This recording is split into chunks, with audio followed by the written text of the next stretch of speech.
Et nous voilà rendus déjà avec une imprimante déjà bien avancée. C'est quoi l'étape d'après, Clément? Et bien, l'étape d'après, ça va être de travailler sur l'axe central sur lequel va se déplacer la tête d'impression. D'accord. Donc il va falloir sortir la tête d'impression pour qu'on l'ait sous la main.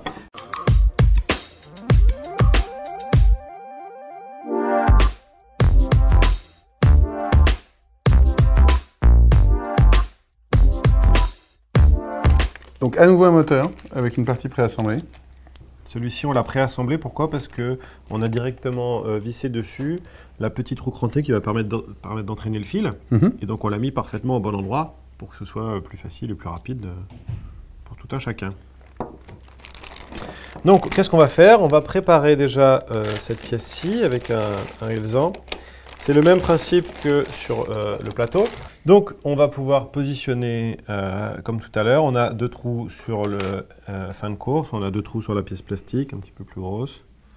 On va pouvoir passer d'abord côté pièce plastique, passer à travers les 2 trous et revenir à l'intérieur. Donc voilà, cette pièce est préparée. On n'aura plus qu'à la fixer le moment échéant. Avant de pouvoir fixer ce profilé X sur la machine, il faut d'abord passer les éléments qui vont dessus. Donc on se retrouve avec ce qu'on appellerait un chariot, d'accord, avec 4 roues. Sur cette partie-là, on a 2 roues de chaque côté pour avoir plus de stabilité.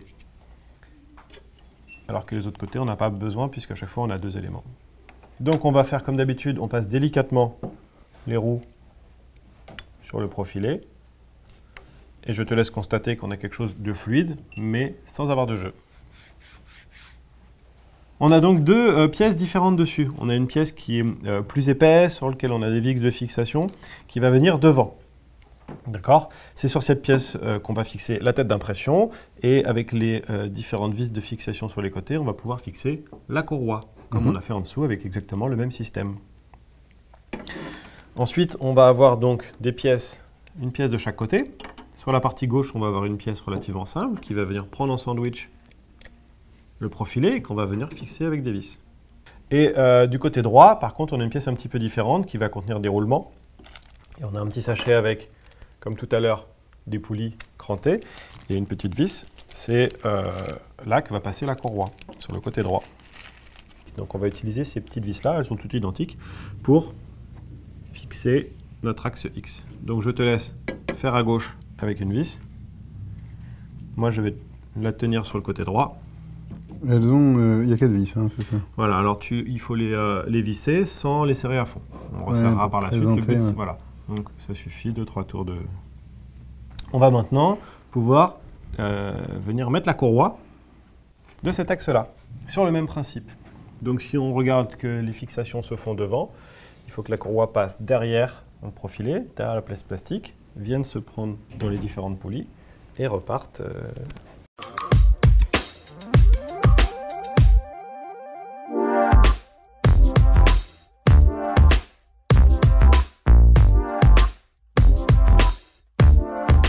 Donc on va en profiter pour faire quelques allers-retours pour que la courroie se positionne bien. Et ensuite, on va pouvoir venir donc maintenant fixer le fin de course, qu'on va venir fixer par le dessous du profilé. On le met complètement sur le côté gauche et on serre. Maintenant, on va positionner la tête chauffante. Finalement, c'est un des éléments les plus importants de l'imprimante 3D, puisque c'est celui qui imprime. En fait, on vous livre la tête chauffante déjà montée, déjà positionnée dans ces pièces plastiques. Déjà, ça permet de ne pas avoir de vis qui se baladent au transport et puis ça vous permet de voir la position idéale finalement de la tête dans ces pièces plastiques. Donc gardez-le bien en tête. Ensuite, qu'est-ce qu'on va faire? On va libérer la tête chauffante de la pièce plastique dans laquelle elle est en sandwich pour pouvoir la fixer sur le chariot. Donc on va pouvoir dégager finalement les fils, voilà, derrière. Pour venir fixer la tête sur le chariot. Donc on a 3 vis, d'accord? Celle du haut, on va la mettre dans le trou le plus haut. C'est finalement notre point de repère. Et les 2 autres qui sont en dessous vont se mettre naturellement dans ces 2 trous-là. Donc, pourquoi il y a un ensemble de trous du coup à ce moment-là? Pardon, il y a différents trous, ça va permettre d'adapter différentes têtes, puisqu'on est dans une idée de modularité. Donc, les personnes qui peuvent être intéressées pour des têtes différentes ne vont pas forcément se positionner à la même hauteur, puisqu'elles n'auront pas la même hauteur. Donc, on va enlever la tête chauffante du cadre pour ne pas être gêné. Et donc, comme je vous disais, on prend la vis la plus haute pour le mettre sur le trou le plus haut. Voilà, pour commencer à visser. Donc, on a un élément qui est parfaitement fixe.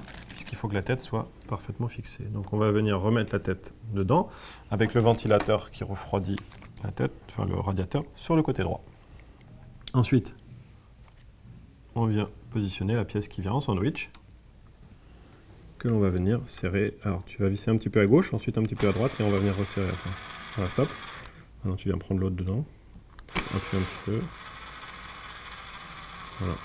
Ensuite, on va prendre cet adaptateur. Pourquoi adaptateur? C'est pareil pour pouvoir avoir différentes têtes qui s'adaptent aux machines. Donc, on va pouvoir prendre l'adaptateur qui va permettre de fixer ce qu'on appelle l'extrudeur. Donc, le moteur avec le système qui permet d'entraîner le filament pour l'impression 3D. On va commencer à prémonter les vis sur ce petit adaptateur. On en a 4 de fixation. L'adaptateur, il a un sens, mais qui est relativement facile. Il y a un endroit où il y a une encoche. L'encoche correspond à l'endroit où on vient effectivement de mettre une vis et où sinon ça ne passerait pas. Donc on passe à travers ce tube et on arrive au-dessus des 4 trous. Il ne nous reste plus. On va le faire à la main celui-là. Voilà. Maintenant, on en est à l'étape où on va pouvoir fixer le moteur de l'extrudeur dessus. Donc on positionne le moteur dessus et on visse. On va fixer le dernier élément qui est une turbine. C'est un élément qui est plus puissant qu'un ventilateur. D'accord ? Et ça va nous permettre de refroidir la pièce lors de l'impression, puisque le plastique est chaud. Et certains filaments, comme le PLA, celui qui on va dire, fournit de base et qui est le plus classique, pour pouvoir avoir une belle qualité d'impression, il va falloir le refroidir pendant qu'on l'imprime. Pour que quand on vient de mettre la deuxième couche dessus, la couche d'en dessous ait une température beaucoup plus basse. Mais que ce soit donc, durci. Comme d'habitude, les vis sont dessus, tout est déjà bien placé, pas besoin de réfléchir. Donc, vous enlevez la vis qui maintient la turbine. On enlève la turbine. Et on vient la positionner. On voit, ça tombe bien, qu'il y a 2 tout petits trous devant sur lesquels on va venir positionner cette pièce.